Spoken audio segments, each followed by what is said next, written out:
கதிராமங்கலத்துக்கு கூட்டம் கூட்டமாக போனாங்க போராடுவதற்கு, நெடுவாசலுக்கு கூட்டம் கூட்டமாக போனாங்க, தூத்துக்குடிக்கு போனாங்க, அந்த கூடங்குளம் அணை மின் நிலையத்துக்கு போனாங்க, 8 வழிச்சாலைக்கு வந்தாங்க, ஜல்லிக்கட்டுக்கு வந்தாங்க. அந்த போரால் குறைஞ்சபட்சமான 1000 பேர் இன்னைக்கு எங்கே சார் போனாங்க? இப்போ என்ன எடுக்கிறீங்க பார்த்தீங்களா? 2 பக்கம் கேமரா இருக்குது. நான் இப்படி மறைச்செல்லாம் பேச முடியாது.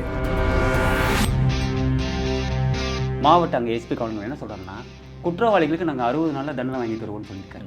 எத்தனை நாள்? 60 நாள். இன்றைக்கி 1 வருஷம் மேலே ஆயிடுச்சிங்களா? அந்த கல்லூரியில் ஏற்கனவே எதுவும் மிஸ்யூஸ் நடந்து போயிட்டுருக்கும் பொழுது இந்த மாதிரி குற்றங்கள் என்ன பண்ணாங்க, அந்த மாணவிலாம் முடிவு பண்ணி நம்ம இந்த மேடத்திட்ட கொடுத்தா தான் சரியாக இருக்கும் அப்படின்னு என்னோட மனைவிக்கு அனுப்பிச்சிடுறாங்க. கண்டிஷனை ஃபாலோ பண்ணுங்கன்னு எழுதாருல, அந்த அமைச்சர் என்ன சொல்லியிருக்கணும் உடனே, பா அது மாதிரிலாம் டிரைவர் இல்லைப்பா, அவா நம்ம பழி சுமத்தன்னு சொல்லணுமா?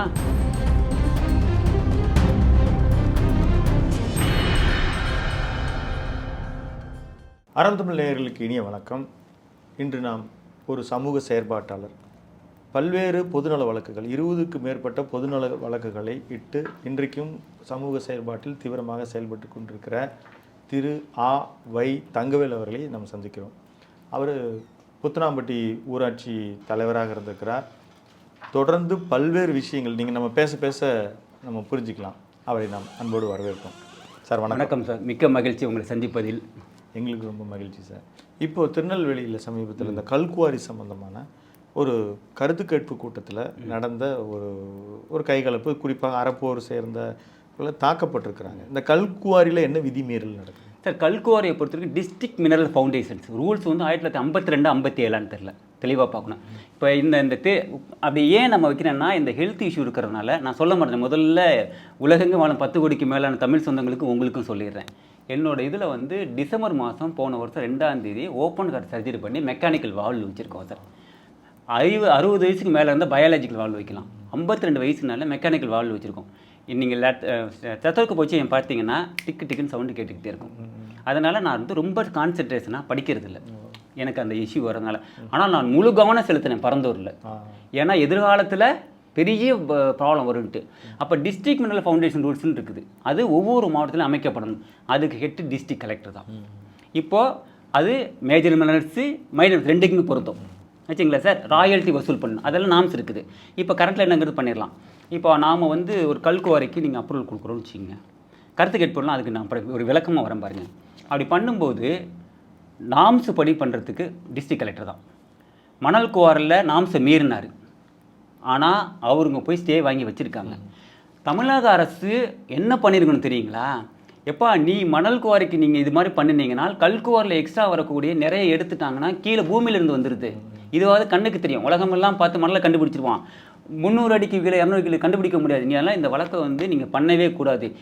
ஃபஸ்ட்டு குற்றவாளியாக, ஏன்னா டிஸ்ட்ரிக்ட் கலெக்டர் தான் மெயின், ஃபஸ்ட்டு குற்றவாளியாக டிஸ்ட்ரிக்ட் கலெக்டர் இருந்தாருன்னா அந்த வழக்குகளில் நீங்கள் வந்து ஸ்டே கொடுக்கக்கூடாதுன்னு போகவே இல்லை. போயிருந்தால் இந்த இஷ்யூ வருமா? வராது. இன்னொன்று, இன்றைக்கி ஒரு கவர்மெண்ட் எப்படி செயல்படுதுன்னு பாருங்கள். தமிழ்நாடு அரசு திருச்சி மாவட்டம், நீங்கள் சொந்த ஊர் சார்? நான் நாமக்கல் மாவட்டம். சூப்பர். நான் திருச்சி மாவட்டத்துலேருந்து துறையூருக்கும் இந்த பக்கம் புத்தனாம்பட்டி சொந்த ஊர் இருந்து ஒரு தெரிஞ்சு வச்சுருக்கேன். ஏன்னா நேரில் நினைவுக்கிறது ஃபெமிலியர். ஃபேமஸான இன்ஸ்டியூஷன். என் ஊருக்கு பக்கத்தூர் கோட்டாத்தூர், மேற்கால நடுவலூர். 2-3 மாதத்துக்கு முன்னாடி நான் இந்த உடல்நிலை சரியில்லாத போய் எனக்கு செய்தி வருது. என்னென்னா கோட்டாத்தூருக்கும் நடுவலூர் கிராமத்துலேயும் கனிம வளம் இருக்குது, எடுக்க போகிறோங்கிறாங்க. மண்ணுக்குள்ளே இருக்குதுன்னு சொல்கிறாங்க. யாரோ ஸ்டேட்லைட்டை தானே பார்த்துருக்காங்க. ஏப்பா அவன் விவசாயி நெல் மூட்டை நினைக்குதுங்கிறான், பயிர் நெல் அறுத்துருவான் போல இருக்குது. அதில் யாருமே பார்க்கல. கோட்டாத்தூருக்கும் நடுவூருக்கும் இடையில் மண்ணுக்குள்ளே கனிமம் இருக்குன்னு சொல்லி கண்டுபிடிச்சி ஆய்வு பண்ணி அந்த மீட்டிங் கருத்து கேட்பு கூட்டம் எங்கே திரும்ப போய் வச்சாங்க தெரியுமா சார்? துறையூர்லேருந்து பெரம்பலூர் போயிருக்கீங்களே, மெட்ராஸ் ரோட்டு, அதில் அடிவாரத்தில் மண்டபத்தில் வச்சாங்க. நல்லா கேட்கணும், மக்கள் பார்க்கணும். இருக்கிறது 10 கிலோமீட்டர் தள்ளி வைக்கிறாங்க. விளக்கம் கேட்டால் நம்ம சொன்னாங்களா? 10 கிலோமீட்டருக்குள்ளே எங்கே வேணாலும் கருத்து கேட்பு கூட வைக்கலாம். சரி, 10 கிலோமீட்டருக்குள்ளே எதுக்கு வைக்கிறதுனா நீங்கள்லாம் வந்துடக்கூடாதுன்னு இல்லை, கேளுங்க. அப்போ நீங்கள் கருத்து கேட்பு கூட்டம் 10 கிலோமீட்டருக்குள்ளே வைக்கலான்னு சொன்னால் 10 கிலோமீட்டருக்குள்ளே உள்ள எங்களுக்கு எல்லாத்துக்கும் உரிமை இருக்குல்ல. ஆனால் கேட்கும்போது என்ன தெரியுமா சொல்லுவாங்க? உனக்கு அதுக்கு சம்மந்தம். அப்போ இந்த கவர்மெண்ட்டு ஒரு சிஸ்டம் நமக்கு மறைமுகமாக பண்ணுது. என்னென்னா இது வரைக்கும் நம்ம பார்த்ததே இல்லை சார். அதாவது ஒவ்வொரு துறையிலும் ஒவ்வொரு துறைக்கு பின்னாடி மறைந்து கொண்டு இவர்கள் ஒரு நிர்வாகத்தை நடத்துகிறார்கள். அதுக்கு தான் இந்த ப்ரூஃபை நான் சொன்னேன். அப்போ டிஸ்ட்ரிக்ட் மினரல் ஃபவுண்டேஷன்ஸ் ப்ராப்பராக ஒர்க் பண்ணுறதில்ல. பயோடைவர்சிட்டி கவுன்சிலுங்கிறது எல்லாமே ஃபாரஸ்ட் இருக்குது, அது ஒவ்வொரு பிளாக்குக்கும் வைக்கணும், இதுக்கு வைக்கணும், அதுவும் ப்ராப்பராக ஒர்க் பண்ணுறதில்ல. இது மேஜர் திங்ஸ். அப்போ டிஸ்ட்ரிக்ட் மினரல் ஃபவுண்டேஷன் ஃபெயிலியரும் பயோடைவர்சிட்டி கவுன்சில் ஃபெயிலியர் அப்படின்னா ஒரு மாநிலத்தில் அந்த மாநிலத்தில் இது போன்ற நிகழ்வுகள் தான் வரும். நீங்கள் ஒன்று கேட்டீங்க, அடித்தாங்கன்னு சொன்னீங்கல்ல, கருத்து கேட்பு கூட்டம் அவர் நடத்தினார். அவர் நடத்தினது சரியாக தப்பாங்கிறது வேறு. இப்போ அதிகாரம் இருப்பதுனால தான் நீங்கள் போய் அடிச்சிங்க. துறையூரில் நீ 10 கிலோமீட்டர் நடத்தினல்ல, நான் தங்கவேல் 5 கிலோமீட்டர் அந்த பக்கம் முத்துராமூரில் இருக்கேன், நான் இங்கேருந்து சேர தூக்கிட்டு போனேன், ஒத்துக்குவாங்களா? எங்கள் ஊரில் இறங்கும் போதே அரெஸ்ட் பண்ணுவாங்களா? அப்போ குற்றங்கள் யார் செஞ்சால் நியாயப்படுத்துறீங்க? மக்கள்கிட்ட புரியணும் சார். என்ன மாதிரியான ஆட்கள் நிறைய வரணும். இதுக்கு அடிப்படையான ஒரு குறை இருக்குது. கடந்த ஆட்சிகளில் 10 ஆண்டுகளில் கதிராமங்கலத்துக்கு கூட்டம் கூட்டமாக போனாங்க போராடுவதற்கு, நெடுவாசலுக்கு கூட்டம் கூட்டமாக போனாங்க, தூத்துக்குடிக்கு போனாங்க, அந்த கூடங்குளம் அணை நிலையத்துக்கு போனாங்க, 8 வழிச்சாலைக்கு வந்தாங்க, ஜல்லிக்கட்டுக்கு வந்தாங்க. அந்த போரால் குறைஞ்சபட்சமான 1000 பேர் இன்றைக்கி எங்கே சார் போனாங்க? இந்த ஆட்சியின் மீது குறை சொல்வதை விட எங்களது கடமையாக நினைக்கக்கூடிய என்னை போன்றவர்கள் படுத்து தூங்கிதல் ஏற்பட்ட நிலவு. ஒரு பேராசிரியர் ஜெயராமனா சார் கதிராமங்கலம் நெடுவாசலில் இன்றைக்கி எங்கே சார் இருக்காரு? உதயகுமார் எங்கே இருக்காரு? அப்போ யாருக்குமா யார்? அப்போது மக்களுக்கு எப்படி விழிப்புணர்வு ஏற்படும்? திருப்பா தங்கை விழுப்பி மல்லா கடிச்சு படுத்துட்டாரு, நாம் என்ன பண்ணுவோம் அப்படின்னு வருதுங்களா? ஸோ முதல்ல நம்மளை என்ன மாதிரி ஆட்கள் தான் சார் ஃபஸ்ட்டு வெளியில் வரணும். நான் வந்து எப்படி பறந்துருக்கணும்? அருளாறு முகத்துக்கு நீங்கள் உறுதுணையாக இருந்திருக்கீங்க, மேல்மா சம்பவத்திற்கு நீங்கள் அந்த மாதிரி ஒரு மாவட்டத்தில் இருக்கிறவங்களா அவருக்கு குரல் நசுக்கப்படுகிறது. அந்த மாதிரி ஒருத்தரை பார்த்ததுக்கு அப்புறம் அவரை தூக்கி குண்டாசில் எல்லாம் போடும்போது அடுத்த விவசாயி எப்படி வருவாங்க? அருமையான பாயிண்ட்டு. என்னை விட எக்கனாமிக்கலாக கஷ்டத்தில் உள்ள ஒரு ஆரம்பம். ஆனால் இன்றைக்கி அவர் என்னை விட துணிச்சலாக இருக்கிறார். என்னை விட தமிழ்நாட்டில் எல்லா இயக்கங்களையும் ஒன்றியக்கணுங்கிறார். நான் இப்போ ரீசெண்டாக ஒரு பதிவு போட்டிருக்கேன், சமூக பாதுகாப்பு குழுன்னு ஒன்று ஃபார்ம் பண்ணணும். இந்த சிப்காட்டு 4 ஜி இருக்காங்க சார், நான் வேறு ஒரு இதில் பேசியிருக்கேன்.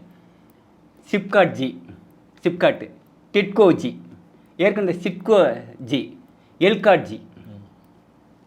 சிப்காட்டுக்கு தெரியும் எல்லாத்துக்கும், டிட்கோ பரந்தூர் விமான நிலையம், சிட்கோங்கிறது ஏற்கனவே இருந்துச்சு, எல்காட்டுங்கிறது எலக்ட்ரிக்கல் ஹேண்டில் பண்ணுறாங்க. ஓகேங்களா? அதாவது ஸ்கூல் கம்ப்யூட்டர்ஸ் கொடுக்குறது, டீச்சர்ஸ் எல்லாமே அவங்க தான் பண்ணுறாங்க. இப்போ இந்த 4 ஜியோ மட்டும் எனக்கு தெரிஞ்சு இந்த 5 ஆண்டுகளில் தமிழ்நாட்டில் 1 லட்சத்துக்கு ஏக்கருக்கு மேலே வந்து இவங்க வந்து இன்னைக்கு கைப்பற்றிருக்காங்க.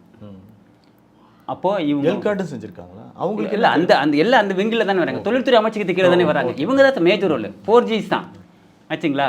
இப்போ உதாரணத்துக்கு இந்த நிலங்கள்லாம் யார்கிட்ட பிடுங்குறாங்க? விவசாயிகள்கிட்ட இருந்து இல்லைங்களா சார்? அப்போ நமக்கு தேவை வந்து டவுட் வருது, பணம் எங்கன்னு சொல்லிட்டு கடன் வாங்கி தானே பணம் வாங்குறோம். எங்ககிட்ட தானே விவசாய நிலத்தை பிடுங்குறீங்க. அந்த இடத்துல இன்வெஸ்ட் பண்ணுறது வேற ஒருத்தவங்க வந்து பண்ணுறாங்க. அப்படின்னா உங்ககிட்ட இருந்து நிலத்தை வாங்கி சிப்கோ பேரில் எழுதிட்டு, சிப்காட் தான் எல்லாத்துக்கும் ஃபெமிலியர் நேமாக இருக்குது, உங்ககிட்ட இருந்து அடித்து போடுங்க நிலத்தை சிப்காட் பேரில் வாங்கிட்டு நான் ஆட்சியில் இருக்கக்கூடிய நாங்கள் எங்களுடைய பினா நிறுவனம் மூலம் அந்த இடத்த வாங்கி அந்த இடத்துல ஃபேக்ட்ரியை கட்டி அந்த இடத்த உரிமையாக்கி கொள்கிறாருங்கிற சந்தேகம் எனக்கு இந்த இதெல்லாம் பார்க்கும்போது வருது. ப்ரூஃப் இல்லை. ஏன்னா நான் வந்து தூத்துக்குடியில் சிப்காட்டில் அந்த 2 துறைமுகம் வரதை பற்றி பார்க்கும்போது அதில் இன்னும் சொல்லப்போனால் அந்த துறைமுகத்தில் கொச்சி சிப்காட்டில் ஏற்கனவே போன வருஷமே ஆஃபர் ஃபார் 10% கூவி விற்று பேசிக் டெலிவரியில் வந்து க்ரீன் ஷூ மெத்தட்லேயும் 1,31,54,040 பங்குகளை விற்றுருக்காங்க. அப்போ அது ஏற்கனவே ஆல்ரெடி ஒரு பார்ட் ஆஃப் ப்ரைவேட் போயிடுச்சு. இன்னொன்று சொல்லலாம், அது சொல்லிடுறேன், ஏன்னா அதுக்கு அந்த ப்ரூஃபை நான் உறுதிப்படுத்தணும். நீங்கள் தங்கவேல் வந்து சொல்லிட்டு போய்டும் சொல்லக்கூடாது. மசாகா டாக் லிமிடெட் அவங்க ஆல்ரெடி 15-16% போயிடுச்சு. இப்போ நீங்கள் கட்டுறேங்கிறீங்கல்ல, இந்தியன் ஏர்லைன்ஸ் யார்கிட்ட இருக்குது? போயிடுச்சா? வித்துட்டாங்க, கொஞ்சம் கொஞ்சமாக போயிடுச்சு.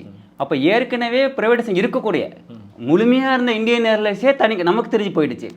ஏற்கனவே 10%, 15%, 30% ப்ரைவேடைசேஷன் இருக்கக்கூடிய 2 கப்பல் குழுமம் நீங்கள் வச்சிங்கன்னா எதிர்காலத்தில் இதே மாதிரி இன்க்ரீஸ் பண்ணி கொஞ்சம் கொஞ்சமாக பண்ணி அது யாரோ ஒரு கைக்கு போகலாம், ஏன் கனிமொழியோட எம்பியோட கைக்கு போகக்கூடாதுங்கிறது தான் என்னோட கேள்வி.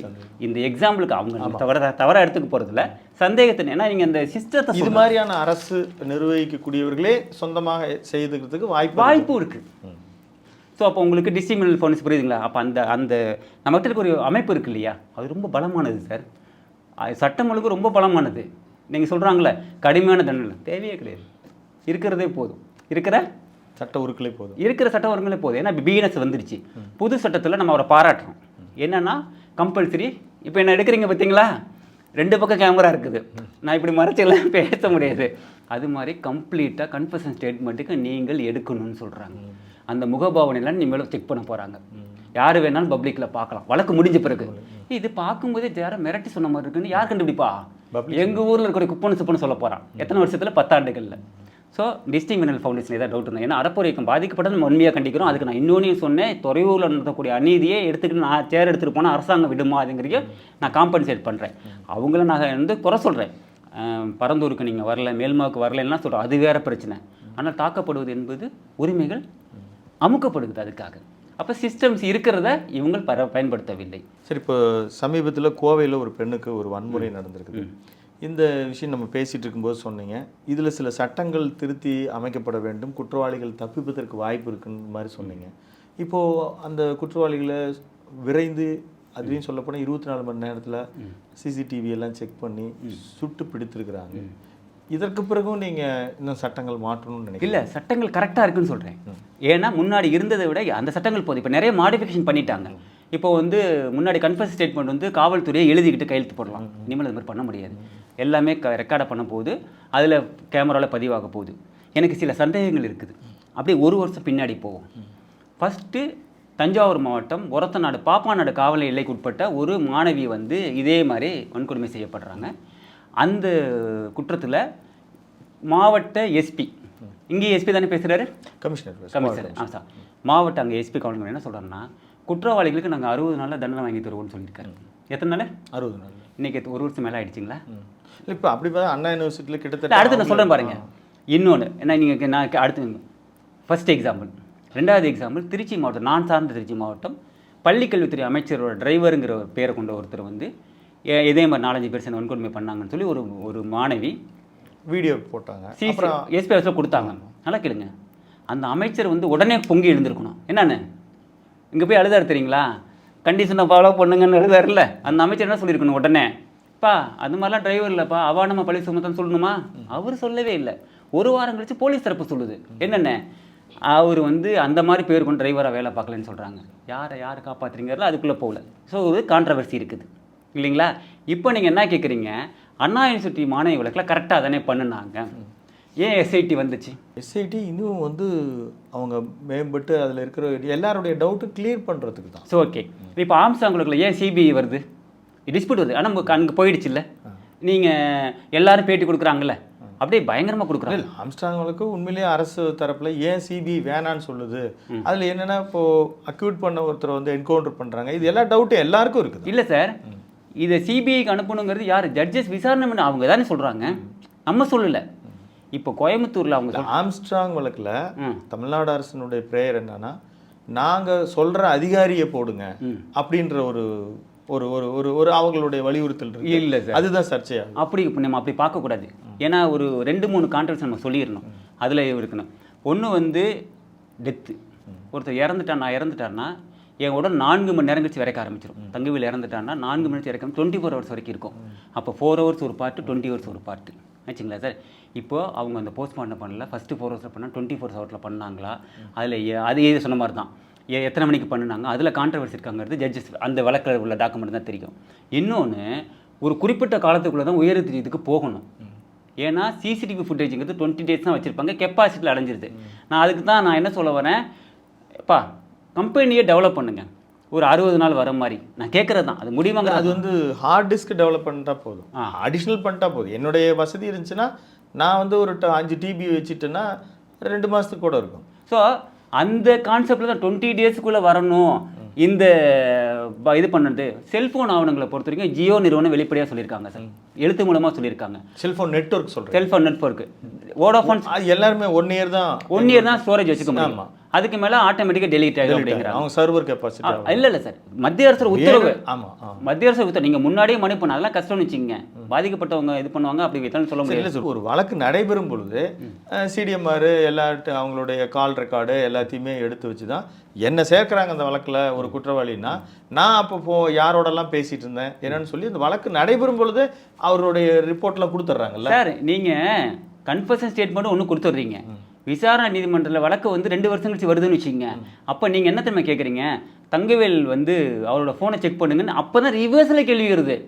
அது வரைக்கும் என்ன ஆகுன்னு கேட்டிங்கன்னா, குற்றவாளிகளோட ஃபோனை தான் நம்ம தேடிக்கிட்டு இருப்போம். அங்கே வந்து குற்றவாளி அப்படியே திருப்புவார். என்னென்ன அவர் எங்கள் மேலே நம்ம பழி சுமத்துறாரு, அவர் அந்த இடத்துல இல்லவே இல்லை அப்படின்னு அவர் ரெக்கார்டை கேட்கும்போது ஐயா ஒன்றுமே இல்லைன்னு இவங்க சொல்லிடுறாங்க. இது விரிவுபடுத்தணும் தான் சொல்கிறோம். இதை 3 வருஷமாக மாற்றி இது அதிகமாக்கணும். அதிகம் குறைஞ்சபட்சம் 3 வருஷம் எவ்வளோ டெக்லாம் டெவலப் ஆகிடுச்சு இல்லைங்களா சார்? சரி, இப்போ நீங்கள் அதுக்கான என் பாயிண்டிங்களா அந்த சிசிடிவி ஃபுட்டேஜஸ் இது உங்களுக்கு தெரியுமா சார்? எஃப்ஐஆரில் 2 ரகம் இருக்குது தெரியுங்களா? Spot FIR, station FIR. இந்த கோயம்புத்தூர் வழக்கை பொறுத்த வரைக்கும் ஸ்பாட், ஏன்னா இவங்க அங்கே இருந்தானே ஃபோன் அடிச்சிருக்காரு. ஆமாம், அவங்க அந்த பையன் ஒருத்தர் தாக்கப்பட்டார், அங்கேருந்து தான் ஸ்குவாட் வராங்க. ஆமாம் இல்லைங்களா? அப்போது வந்து ஸ்பாட் எஃப்ஐஆர் போடணும், அதை ஸ்டீம் லைனாக பண்ணணும். உங்களுக்கு தெரியும் 2 வருஷம் 2016க்கு முன்னாடி விஷ்ணுபிரியா வேற வினுப்பிரியா வேற, கம்பேரிசன் தான் சொல்கிறேன், மக்களுக்கு மறந்துட்டா கூட சொல்லணும். வினுப்பிரியாங்கிற ஒரு மாணவி வந்து ஒரு டெய்லர் யாரோ ஒருத்தர் வந்து மார்பிங் பண்ணி அவங்கள வந்து வாட்ஸ்அப்பில் ஃபோட்டோஸ் பண்ணுறாங்க. அவங்க அந்த பேரண்ட்ஸ் எடுத்துக்கிட்டு புகார் கொடுக்க போகிறாங்க. இவங்க 7 நிமிட்டில் வர்றேங்கிறாங்க, அவங்க 7 நிமிட்டில் வர்றேங்கிறாங்க, அவங்க 7 நிமிட்டில் கடைசியில் சைபர் கிரைமில் கொடுக்கலான்னு சொல்கிறப்போ அந்த பொண்ணு தற்கொலை பண்ணிடுச்சு.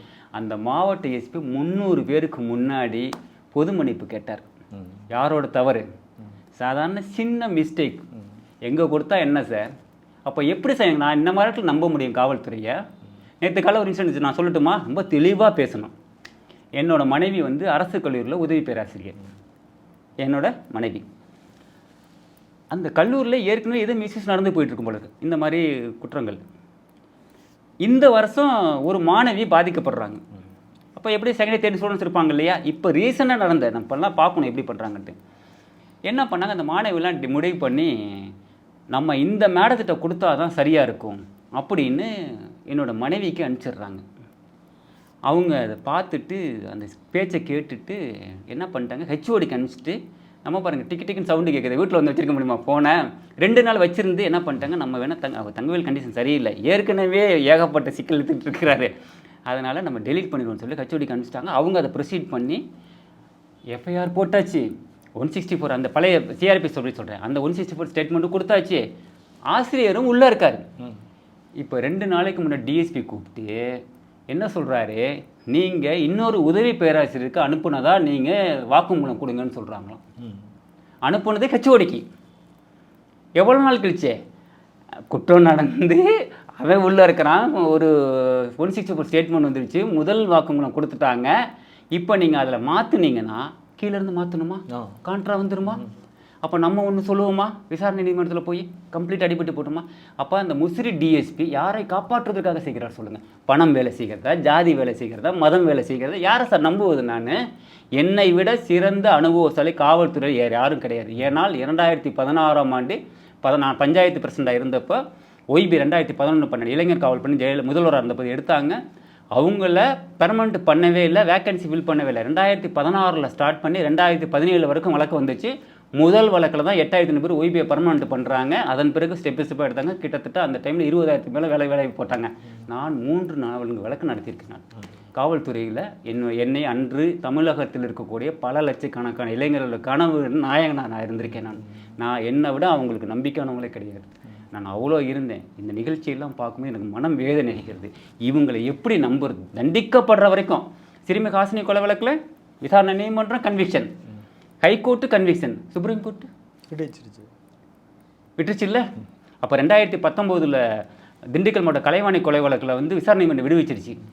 இதே இன்னைக்கு முதல்வருக்கான எதிர்க்கட்சி தலைவர் பயங்கர சத்தம், உடனே அப்பீல் போங்கன்னு சொன்னார்ல.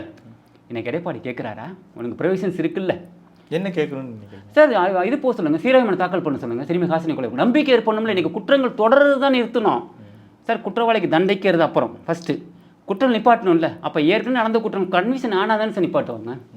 அங்கே தான் மிஸ்டேக் நடக்குது. பெயில் வந்து சில விஷயங்கள் தான் பெயில். இங்கே எல்லா வழக்கும் பெயில் பிரியாரிட்டின்னு சொல்லவே கூடாதுங்க சார். ஐவீட்னு சொல்ல கொலை வழக்கில் கொடுக்கக்கூடாது. என்னோட வேண்டுகோள் ரெக்வஸ்ட்டு. இந்த மாதிரியான இதில் இதுக்கு நிறைய தடயங்கள் இருக்குது. செல்ஃபோன் மட்டும் ஒரு விஷயம் கிடையாது. பிரைமரி விட்னஸ்ஸு, செகண்டரி விட்னஸ்ஸு, அதுக்கப்புறம் சான்று ஆவணங்கள் இவ்வளோ இருக்குது. ஒரு வழக்கில் இவ்வளவும் ஸ்ட்ரென்தன் பண்ணால் நல்ல அதிகபட்ச தண்டனை கிடைக்கும். இல்லைன்னா கொஞ்சம் அந்த கன்விஷன் ரேட் குறையும். ஆனால் இதில் வந்து பெண்கள் சம்மந்தப்பட்ட வழக்கும்போது நிறைய பேரண்ட்ஸ் ரிப்போர்ட் நமக்கு ஸ்ட்ராங்காக இருக்கும், கன்விஷன் இருக்கும். இப்போ இது போன்ற வழக்குகளில் நீங்கள் பெயில் கொடுக்கக்கூடாது. நிச்சயமா சார். உங்களுடைய நிறைய வழக்குகள், நிறைய விஷயங்கள் தொடர்ந்து உங்களோட பேசுவோம். இன்றைக்கு இந்த கருத்து பதிவுக்கு மிக்க நன்றி. மீண்டும் ஒரு நல்ல சந்தர்ப்பத்தில் ரொம்ப சந்தோஷம், மகிழ்ச்சி. நேயர்களே, தொடர்ந்து இணைந்திருங்கள். அறம் தமிழ். நன்றி, வணக்கம்.